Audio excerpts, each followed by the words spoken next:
시청자 여러분 안녕하십니까? BTV 주간 종합 뉴스 시작합니다. 이재명 정부가 처음으로 주택 공급 확대 방안을 내놨습니다. 2030년까지 수도권에 135만 호를 공급하겠다는 계획인데요. LH가 주택 사업을 직접 시행해 속도를 내고 재건축, 재개발 사업도 활성화하겠다는 게 핵심입니다. 무슨 일인지 알아봤습니다. 새 정부가 발표한 주택 공급 확대 방안.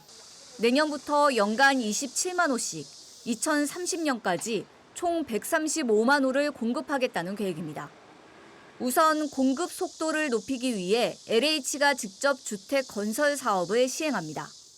공동주택 용지를 민간에 팔지 않고 직접 주택을 공급해 속도를 높이고 물량도 늘리겠다는 겁니다. 장기간 사용하지 않거나 과다하게 계획된 상업용지 등 비주택 용지를 주택 용지로 바꾸고 도심 내 유휴부지와 노후시설도 활용해 주택 공급을 확대할 예정입니다. 당장 올 4분기부터 내년까지 수도권 공공택지에서 3만 2천 호를 분양할 예정인데 인천에선 3기 신도시인 계양과 검암 역세권이 포함됩니다.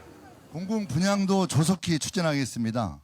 26년까지 3기 신도시 등 주택 3만 2천 호를 차질 없이 분양하겠습니다. 교통 문제 또한 선제적으로 대응해서 편리한 정주 여건도 마련하겠습니다. 재개발, 재건축 사업도 탄력을 받을 것으로 보입니다. 정부는 정비사업 활성화를 위해 절차를 간소화해 최대 3년까지 단축시키고 사업성을 높이기 위해 각종 규제도 개선하기로 했습니다.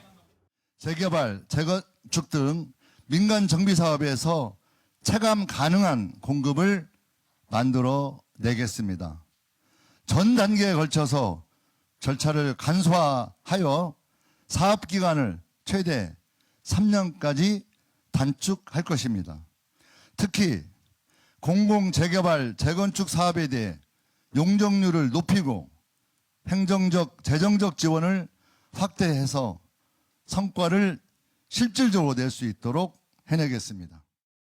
규제 지역의 주택담보대출 비율 상한은 50%에서 40%로 낮아지고 규제 지역 내 주택을 담보로 하는 매매나 임대사업자의 대출은 전면 금지됩니다. BTV 뉴스 이정미입니다. 환경부와 인천시, 경기도, 서울시는 수도권 매립지 사용을 끝내기 위해 대체 매립지를 찾고 있습니다. 이를 위해 네 번째 공모가 진행 중인데요. 인천시의회에선 공유 수년 상태로 남아있는 매립장 부지를 국가정원으로 지정해 관광명소로 만들자는 의견이 나왔습니다. 무슨 일인지 알아봤습니다. 서울과 인천, 경기도 쓰레기를 처리하고 있는 수도권 매립지. 지난 1992년에 조성됐는데 전체 면적은 1,600만 제곱미터에 달합니다. 수도권 매립지에는 총 4개 매립장이 있는데 제1매립장과 2매립장은 이미 사용을 끝냈고 현재 3회1 매립장을 쓰고 있습니다. 그리고 남아있는 건 3회 2-3 매립장과 4매립장. 특히 제4매립장 면적은 389만 제곱미터로 수도권 매립지 사용이 종료되면 인천시에 양도될 예정입니다. 인천시의회에선 제4매립장을 국가정원으로 지정해 관광명소로 만들자는 의견이 나왔습니다. 오랜 시간 사람의 발길이 닿지 않아 자연 생태적으로 가치가 높다는 겁니다. 안암도 이수지라고 불리는 이 지역은 지금도 두루미, 황새, 저새, 또 삭 등 우리 야생동물과 조류들이 서식하고 있습니다. 본 의원은 이곳에 가장 적합한 용도는 지금의 자연환경을 그대로 보존하고 수도권 시민이 휴식과 여가를 즐길 수 있는 국가정원으로 조성되어야 된다고 생각하는데 현재 국가정원으로 지정된 곳은 전남 순천만과 울산 태화강 2곳뿐. 김 의원은 인천의 국가정원이 조성되면 관광산업이 획기적으로 발전할 수 있다고 강조했습니다. 이 같은 제안에 인천시는 공감한다는 입장입니다. 실질적으로 매립지가 갖고 있는 지금의 인식을 완전히 바꿔서 새로운 시민 친화적이고 자연과 휴식 공간이고 지역의 경쟁력을 확보하는 차원에서 저는 공감을 합니다. 다만 유 시장은 국가정원 지정 규정과 절차 등에 대한 면밀한 검토와 지역 주민 의견 수렴이 필요하다고 설명했습니다. 또 가장 큰 과제는 수도권 매립지 사용을 종료해야 한다는 것. 환경부 등 4자 협의체는 현재 대체 매립지를 찾기 위한 4차 공모를 진행 중인데 이번 공모는 다음 달 10일까지 진행됩니다. BTV 뉴스 이정입니다. 인천시 교육청 재정에 빨간불이 켜졌다는 소식 앞서 전해드렸는데요. 정부 교부금이 줄어든 데다 비상 상황에 대비해 모아둔 안정화 기금까지 소진되면서 내년에는 상황이 더 심각해질 거란 우려가 나오고 있습니다. 도성훈 교육감은 필요하면 지방채 발행까지 검토하겠다는 입장입니다. 보도에 김지영 기자입니다. 인천시 교육청의 살림살이가 갈수록 빠듯해지고 있습니다. 지난 3년간 정부로부터 받던 교부금 감축액은 1조 3천억 원 규모. 이 때문에 지난 7월엔 추경 예산은 물론 본 예산까지 강력한 구조조정을 예고한 바 있습니다. 다행히 최근 고교 무상교육 국고 지원이 3년 연장되면서 당장 급한 불은 껐지만 더 큰 문제는 내년부터입니다. 인천시 의회에서도 열악한 재정 문제가 도마 위에 올랐습니다. 내년도에 우리 인천교육청 사업이 많습니다. 청사 신축해야죠. 늘봄학교 전면 시행해야죠. 고교학점제 정원 마무리해야죠. 내년도에 이런 사업들을 차질 없이 할 수 있겠냐. 비상 상황에 대비해 마련했던 통합재정 안정화 기금 사정도 여의치 않습니다. 지난 2022년까지 8천억 원에 달했던 기금은 지난 3년간 빠르게 줄어 올해 말 기준 잔액은 351억 원 수준에 그칠 것으로 추정되는 상황. 이를 두고 재정 관리에 소홀했던 것 아니냐는 비판의 목소리도 나왔습니다. 사실상 기금을 단기간에 집중해 투입 사용해버린 것입니다. 기금을 조금씩 활용해서 장기간 안정성 유지가 기대해야 하는데 인천교육청은 집중 투입으로 인한 조기 고갈. 인천시 교육청은 세입이 제한적인 상황에서 정부 예산이 줄면서 기금을 활용할 수밖에 없었다고 해명했습니다. 23년, 24년도에 예산이 안 오기 때문에 세수가 감축돼서 예산이 안 오기 때문에 그 돈 기금으로 쓴 거죠. 예. 결국 지방채 발행까지 검토해야 한다는 의견이 나왔고 그 세입이 줄어들 거다. 그리고 그동안 안정적으로 사용했던 기금도 소진이 될 거다. 그렇게 많지는 않다. 지방채도 한번 고민해야 되지 않나 이런 생각이 드는데. 도교육감도 필요하면 고려할 수 있다고 응답했습니다. 학교 신설이라든가 이런 시설 문제에 관련해 가지고 또 제한된 금액을 지방채를 발행할 수 있도록 그런 조건이 되어 있기 때문에 아주 어려운 상황이 됐을 때는 지방채 발행도 고려해야 된다 그렇게 생각을 하고 있습니다. 내년에도 강도 높은 긴축 재정안이 예고된 가운데 시교육청은 국책사업과 공약사업에 예산을 우선 투입하고 교육복지와 학교 시설 개선 등 교육 환경 사업에 대해서도 검토 후 필요한 예산을 편성하도록 노력하겠다는 방침입니다. BTV 뉴스 김지영입니다. 인천시는 올 초부터 버스 요금으로 여객선을 탈 수 있는 아이바다 패스 제도를 시행하고 있습니다. 1,500원만 내면 인천 지역 섬에 갈 수 있어 방문객이 크게 증가하고 있는데요. 정작 섬 주민들이 표를 구하지 못하는 사례가 늘어나자 옹진군 의회가 관련 조례를 마련했습니다. 이재호 기자의 보도입니다. 인천시가 지난 1월부터 시행하고 있는 아이 바다 패스. 인천 시민은 1,500원만 내면 배를 타고 인천 섬에 갈 수 있는 제도입니다. 인천 시민이 아니라도 운임의 70%를 지원하고 있어 인천 섬을 찾는 관광객이 크게 증가했습니다. 실제로 올여름 휴가철 인천 섬을 찾은 방문객은 12만 2천 명으로 지난해 같은 기간에 비해 2배 이상 증가했습니다. 문제는 관광객이 증가하면서 섬 주민들이 표를 구하기 어려워졌다는 겁니다. 특히 휴가철이나 명절 기간엔 섬 주민들이 여객선 표를 구하지 못해 오도 가도 못하는 상황이 자주 발생하고 있습니다. 백년도 배표를 8월 25일 날 예약을 하기 시작하는데 오후에 나오니까는 다 매진되고 사지를 못했다. 오전에 들어가서 이제 오후에 이제 정묘를 하기로 이렇게 했는데 배표를 못 사서 못 들어가게 됐다. 애로가 참 많습니다. 이에 옹진군 의회가 대책을 내놨습니다. 백령도 등 서해 5도 주민들을 위해 여객선표를 우선 확보할 수 있도록 조례를 마련한 겁니다. 조례에 따라 옹진군과 선사는 최근 3년간 주민 이용 실적을 토대로 주민 우선 승선권을 확보해 놔야 합니다. 60석을 남겨놓고 있는데 이것도 부족하다고 그래가지고 20석을 더 확보해달라는 거죠. 80석. 80석을 표를 발권을 하다가 공석이 있잖아요, 공석. 그거는 선사 10% 우리 행정에서 군에서 나머지를 부담해서 예산을 집행하는 그런 방법으로. 또 인터넷으로 배표를 여러 장 잡아놨다가 탑승 직전에 취소하는 사례가 많다며 이런 행위를 반복할 경우 페널티를 주는 내용도 조례에 포함시켰습니다. BTV 뉴스 이재호입니다. 홈플러스가 기업회생 절차를 밟으면서 일부 지역에선 상권 전체가 붕괴 위기에 처할 수 있다는 우려가 나오고 있죠. 남동구가 전국 최초로 대형마트 폐점 전 지역 경제에 미칠 영향을 미리 평가하도록 하는 조례를 발의했습니다. 권고사항이라 강제성은 없지만 지역 상권 붕괴를 막기 위한 첫 제도적 장치라는 점에서 의미가 있습니다. 보도에 김지영 기자입니다. 남동구 논현동 홈플러스 매장. 홈플러스가 기업 회생 절차를 밟으면서 이곳도 폐점할 수 있다는 우려가 제기됩니다. 특히 논현동의 경우 홈플러스와 함께 상권 중심축 역할을 하던 6호 아울렛이 최근 문을 닫은 만큼 상권 공동화로 이어질 수 있다는 걱정도 큽니다. 이 홈플러스까지 이제 폐점 위기라고 하니까 생활 인프라가 한 번에 두 개가 없어지는 거잖아요. 그래서 너무 그런 부분들이 우려가 되고 이 같은 대형마트 폐점으로 인한 지역 경제 충격을 최소화하기 위한 조례가 발의됐습니다.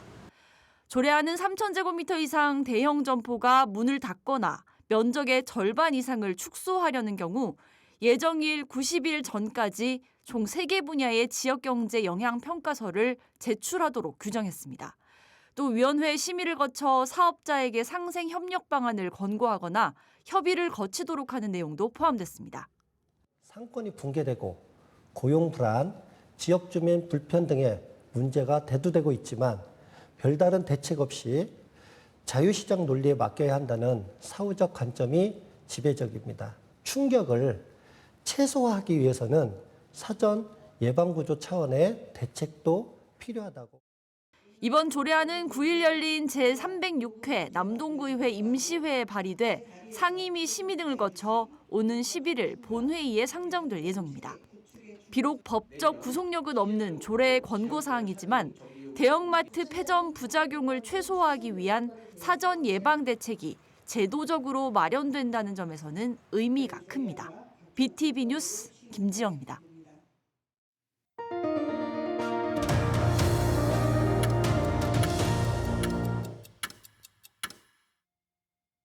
우리 사회가 초고령화되면서 노인들을 돌봐주는 요양보호사 수요도 늘어나고 있습니다.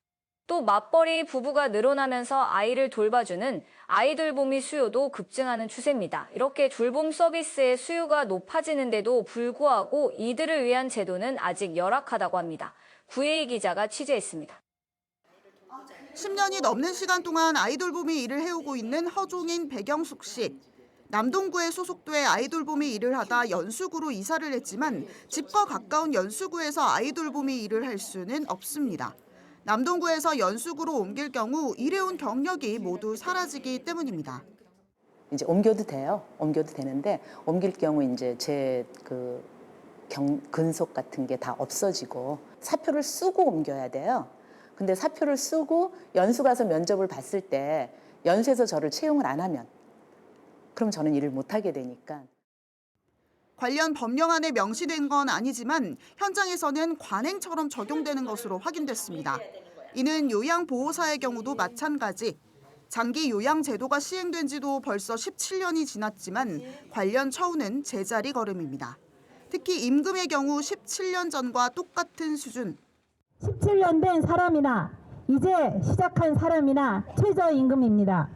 한 곳에 3년 이상 근무해야 겨우 받을 수 있는 장기 근속 장려금은 시설이나 센터가 폐업하면 그마저 근속이 끊겨 다른 곳에 취직하면 다시 초보자로 돌아갑니다. 관련 법령을 살펴봤습니다. 장기 요양급여 제공 기준에도 해당 장기 요양기관에 3년 이상 근무한 경우에만 지급하는 것으로 되어 있습니다. 특히 내가 일하던 장기 요양기관의 법인이 바뀔 경우 지난 경력을 인정받지 못하고 다시 처음부터 경력을 쌓아야 하는 상황이라 최저시급을 벗어나기 힘들 수밖에 없습니다. 돌봄직의 임금 불이익에 대한 설문조사 결과 응답자의 10%가 사무직보다 임금이 적다고 느꼈고 생산조립직보다도 4%가량 임금이 적다고 응답했습니다. 돌봄 서비스에 종사하는 노동자들은 수십 년째 임금 문제를 해결해달라고 호소하고 있지만 현실은 최저시급 적용이 전부입니다. 내가 못하는 일을 대신해주는 분들에 대해서 어떻게 대우할 건지에 대한 문제를 저는 우리 사회가 좀 심각하게 생각해야 될 시점이 지금이라고 생각을 해요. 돌봄 서비스가 필요한 곳이 갈수록 늘어나는 만큼 서비스를 제공하는 노동자들의 처우 개선도 반드시 필요해 보입니다. BTV 뉴스 구혜입니다. 갯금풀이라는 식물 들어보셨나요? 갯벌 파기자로 불릴 만큼 갯벌을 황폐화시키는 외래종입니다. 몇 년 전 인천 강화도와 영종도, 신도 등에서 급속히 확산해 관계기관들이 대대적인 제거 작업을 벌이기도 했는데요. 이후 갯금풀은 완전히 없어졌는지 현장 취재해봤습니다. 강화 남단 갯벌입니다. 갯벌 곳곳에 초록색 풀들이 무성합니다. 동그란 섬처럼 군락을 이룬 풀들, 셀 수 없을 정도로 갯벌을 뒤덮었습니다. 생태계를 파괴하는 갯벌의 암살자, 갯금풀입니다. 갯금풀은 갯벌을 딱딱하게 만들어 저서생물이 살 수 없도록 만듭니다. 국제자연보전연맹이 악성의 침략적 외래종 100종으로 지정할 만큼 강력한 생태계 교란종입니다.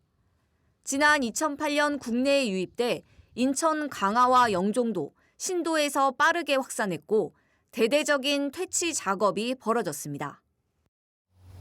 이 갯벌의 파괴자라고 불리는 갯금풀이 군락을 잃었던 강화 남단에 나와 있습니다. 이 갯금풀이 모두 제거가 됐는지, 현재 상황은 어떤지 직접 현장을 둘러보겠습니다. 갯벌을 뒤덮고 있던 갯금풀 군락들은 눈에 띄게 사라졌습니다. 예전과는 확연히 달라진 갯벌. 해양환경공단과 인천시, 환경단체 등이 함께 갯금풀 제거 작업과 확산 방지 사업을 추진했기 때문입니다. 하지만 갯금풀이 완전히 사라진 건 아닙니다. 갯벌 안쪽으로 들어가 보니 곳곳에서 초록색 식물이 발견됩니다. 얼핏 보면 갈대나 지체처럼 보이지만 악성 외래종 갯금풀입니다.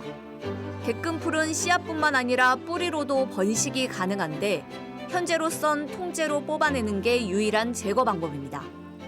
이 갯금풀은 실제로 지금 제거 작업 방법 중에서 뒤집는 방식을 취하기도 했었어요. 그리고 이제 뿌리가 남아 있을 수 있다라는 거죠. 그럼 그것이 몇 년 후에 다시 발화를 해서 다시 싹이 틀 수 있는 상황인 거고, 또 갯금풀의 확산 속도를 본다라고 하면 얼마든지 그 확산 속도가 예전같이 이 주변을 전체를 덮을 수 있는 상황이기 때문에 안심할 수 있는 상황은 아니다. 갯금풀이 발견된 건 강화뿐만이 아닙니다. 옹진군 신도 갯벌을 살펴봤습니다. 갯벌을 걷다 보니 한가운데에 푸른 식물이 자라나고 있습니다. 줄기를 보니 올해 나온 것으로 추정되는 갯금풀입니다. 삽으로 갯벌 깊숙이 자리 잡은 갯금풀을 뽑아보니 잔뿌리가 무성합니다. 지난번보다는 여기도 사이즈가 많이 줄었어요. 근데도 제거를 하는데도 혼자 자라고 있는 거예요. 이렇게 자랄 수 있는 거는 외래종인 갯금풀밖에 없는 상황인 거죠. 지금은 이제 어쨌든 몇 년 동안 모니터를 했는데 한 3년 전부터 옹진군에서는 지금 여기서만, 신도에서만 지금 확인이 되고 있습니다. 갯금풀의 가장 큰 문제는 강한 생명력과 빠른 번식 속도. 인천에서 여전히 갯금풀이 확인되는 만큼 추가 발생을 막기 위해선 지속적인 모니터링과 관리가 중요합니다. BTV 뉴스 이정입니다. 도심이 개발되면서 생겨나는 각종 문제들 가운데 하나가 노후화된 하수관로 정비인데요. 예전 오수관과 우수관이 합쳐 흐르는 함유식 하수관이 대표적인 노후 하수관입니다. 그런데 서구의 한 원조심에서 오랜 시간을 걸려 추진하려던 정비 사업이 사업 착수 코앞에서 무산됐다고 합니다. 어찌된 일인지 구혜희 기자가 취재했습니다. 서구의 대표적 원도심 중 하나인 가정 1동 일대입니다. 이곳 주택들은 대부분 함유식 하수관이 설치돼 있습니다. 오수와 우수가 합쳐져 배출되는 방식인데 때문에 집집마다 정화조를 사용합니다. 정화조 사용의 불편함과 환경 오염 등의 다양한 문제를 해결하기 위해 분류식 하수관으로 재정비하는 사업을 진행하기로 했지만 어찌된 일인지 갑자기 사업이 무산됐습니다. 주민들의 동의가 턱없이 부족했기 때문으로 확인됐는데 이유는 뭘까? 핵심은 배수설비 접속률에 있습니다. 배수설비 접속률은 건물의 배수 설비가 공공하수 관로에 연결된 비율을 말하는데 환경부의 기준을 보면 집집마다 설치된 노후 관로와 정화조 폐쇄 비용을 개인이 부담한 뒤 공공하수 관로에 연결하겠다는 주민 동의를 90%까지 얻어야 사업에 착수할 수 있습니다. 비용 부담을 묻는 설문에 2,552세대 중 고작 9.8%만 동의했습니다. 개인이 부담해야 할 것으로 추정되는 금액은 최소 300만 원 수준. 좀 불편했죠. 냄새도 나고 뭐 여러 가지 정화조가 막히는 수도 있고 금액이 너무 많이 들어가죠. 부담 가죠. 나 같은 경우는 저 80이 넘어가지고 지금 뭐 아무것도 직업도 없고 이런데. 비용 문제와 함께 이 지역 재개발 사업도 발목을 잡았습니다. 이 지역 분류식 하수도 정비 사업 면적은 141만 3천 제곱미터. 이 가운데 재개발 등 정비 사업 면적이 38만 제곱미터로 전체의 30%가량 됩니다. 주민들은 재개발, 재건축 사업을 앞두고 개인 비용을 부담해 하수도를 정비할 필요가 없다는 의견입니다. 결국 여러 이해관계로 인해 사업은 취소됐지만 문제는 노후 관로로 인한 사고가 빈번하다는 겁니다. 지난 5월 31일에도 가정동에서 깊이 1.5m의 싱크홀이 발생했는데 원인은 노후 하수 관로 때문인 것으로 확인됐습니다. 때문에 환경부가 제시한 주민 동의율 90%는 현실에 맞지 않는다는 반응입니다. 이런 제도를 조금 완화해서 사업 예정지에서 구역을 조금 분할해서 구역별로 동의율이 나오면 사업을 추진할 수 있게 해준다든지 그 재개발이 이루어지는 시점에 이 사업을 추진할 수 있도록 하는 그런 예외적인 그런 규정을 좀 적용해주면 규정 완화가 좀 필요하지 않을까. 대부분의 원도심 사정이 이와 다르지 않은 만큼 하수도 정비 사업 제도가 현실에 맞게 보완돼야 할 것으로 보입니다. BTV 뉴스 구혜입니다. BTV 뉴스는 뉴스 홈페이지에서도 바로 시청하실 수 있습니다.